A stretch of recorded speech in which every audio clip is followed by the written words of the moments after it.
কাফের, ওই পাপিষ্ট মুনাফিক, সে আল্লাহকে অস্বীকার করেছে। আল্লাহ তাআলার গুণবাচক ৯৯টি নাম রয়েছে, আরবিতে যাকে আসমাউল হুসনা বলা হয়। ওই ৯৯টি নাম আল্লাহকে অস্বীকার করেছে, মানে আল্লাহ তাআলার গুণবাচক ৯৯টি নামকে সে অস্বীকার করেছে। সুতরাং ওই ৯৯টি নামের বদলে তার কবরের মধ্যে ৯৯টি সর্প চাপিয়ে দেওয়া হবে। শুধু এখানে শেষ নয়, তার কবরের মধ্যে জাহান্নামের আগুন ধরিয়ে দেওয়া হবে।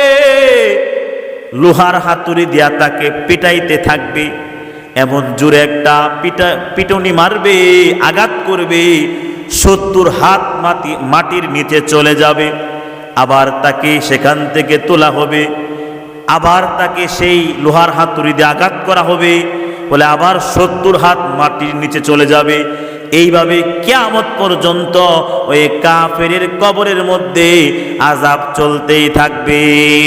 এজন্য আল্লাহর সাথে শিরিক করা যাবে না, আল্লাহর সাথে কাউকে অংশীদার করা যাবে না।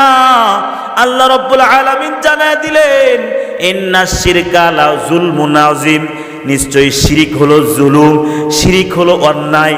আল্লাহ তাআলা বান্দার সগীরা গুনাহ ক্ষমা করে দেয়, বান্দার কবিরা গুনাহ ক্ষমা করে দেয়, কিন্তু যারা আল্লাহর সাথে অংশীদার সাব্যস্ত করে এই শিরিকের গুনাহ আল্লাহ রাব্বুল আলামিন ক্ষমা করে না।